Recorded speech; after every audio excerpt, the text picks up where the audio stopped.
இங்க இந்த மூவியோட ஸ்டார்டிங்ல இவங்க வீடு காலி பண்ற வேலையை தான் ரொம்ப பரபரப்பா பார்த்துட்டு இருக்காங்க. அந்த நேரத்துல இவங்க டிவியும் விட்டு அங்கிருந்து போயிடுறாங்க. இன்னும் 2 மணி நேரத்துல அங்க ஃபங்க்ஷன் ஸ்டார்ட் ஆகும்போது மறுபடியும் வண்டி எல்லாம் திருப்பி வர முடியாதுன்னு சொல்லிட்டு இவங்களும் அந்த டிவியை வேற இடத்துல வைக்கலாம் சொல்லி பிளான் பண்ணிடுறாங்க. இந்த ஓனர் பையனோட ஃப்ரெண்டு வீடு பக்கத்துல தான் இருக்கும். அதனால டிவி நாளைக்கு வாங்கிக்கிறேன்னு சொல்லிட்டு அவங்க கிட்ட இந்த ஒரு நாள் கொடுக்கறதுக்காக போறாங்க. ஓனரோட ஃப்ரெண்டு வீடு ரொம்ப ஏழ்மையில இருக்கும். இந்த டிவி இவங்க எப்படி தான் பாத்துக்க போறாங்க தெரியலன்னு சொல்லி இவனும் உள்ளே எடுத்துட்டு போறான். இந்த டிவி நீங்க நினைக்கிற மாதிரி சாதாரண டிவி எல்லாம் கிடையாது. இதோட விலையை 1.5 லட்சம் ரூபாய். நீங்க நல்லா பாத்துக்கணும் புரியுதான்னு சொல்லி ரொம்ப மிரட்டா மாதிரியே பேசினுக்கிறான். அந்த நேரத்துல ஓனரும் ஃபோன் பண்றான். இவனும் அவங்க கிட்ட போன கொடுக்குறான். மச்சான் கோச்சிக்காதே, நீ ஒரு நாள் மட்டும் அட்ஜஸ்ட் பண்ணிக்கோ, இந்த டிவி நீங்க மட்டும் வச்சுக்கிட்டா நாளைக்கு வந்து நான் பாக்குறேன்டான்னு சொல்றான். இவங்க வீட்ல டிவி இல்லாதனால 1.5 லட்சம் ரூபாய் டிவி பாக்கிறதுக்கு எப்படிதான் இருக்குன்னு சொல்லி உங்களுக்கு ஒரு ஆசை வருது. அதனால டிவி கனெக்ஷனும் குத்தி இவங்க அந்த டிவியை பார்க்க ஆரம்பிக்கிறாங்க. கல்யாணம் பண்ணிட்டு வந்ததுல இருந்து இவங்க வீட்ல டிவியே இருக்காது. அதனால இப்ப டிவியை பார்க்கும்போது அவங்க ரொம்ப சந்தோஷப்படுறாங்க. இந்த பொண்ணோட தம்பி டவுசர்லயே உச்சா போயிட்டு இருப்பான். அதனால இந்த பொண்ணு டென்ஷன் ஆயிட்டு இங்க வாடான்னு சொல்லி கூப்பிடுறாங்க. அவனும் வரமாட்டேன்னு சொல்லுவான். இவங்களும் ஒரு கரணி தூக்கி அடிக்கிறாங்க. அந்த டிவி மேல பட்டு டிவி உடைஞ்சிருது. நம்ம வீட்ல இருக்கிற மொத்த பொருளையும் வித்தா கூட 30,000 ரூபாய் கூட தேராது. 1.5 லட்சம் ரூபாய் பணத்துக்கு நான் எங்கடி போன்னு சொல்லி இவனும் ரொம்ப ஃபீல் பண்றான். டிவி குத்த அவன் ஃப்ரெண்டும் ஃபோன் பண்ணா, மச்சான் காலைல 10:30 மணிக்கு ஷார்ப்பா வந்துருவேன், நீ வீட்டை விட்டு எங்கேயுமே போவாதான்னு சொல்றான். வீட்டுல இருக்கிற சேவிங் காசு எல்லாத்தையுமே தேடி கண்டுபிடிச்சு எடுத்து இதை வச்சு எதனா பண்ணுங்க சொல்லி அவன் புருஷன்கிட்ட கொடுக்குறாங்க.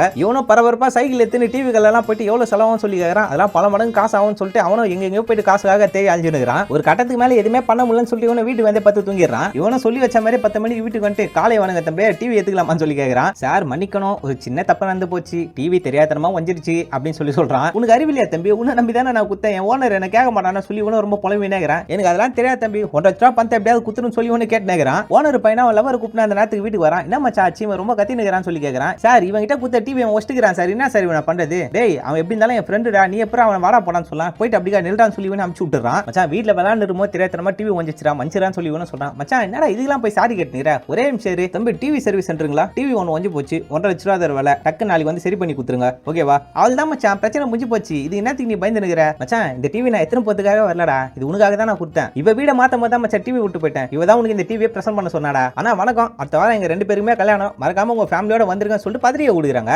இவங்களும் டிவியை பக்காவா ரெடி பண்ணிட்டு எல்லாருமே ஒன்னா உட்காந்து டிவி பாக்குறாங்க. அப்படியே அந்த படத்தையும் முடிக்கிறாங்க.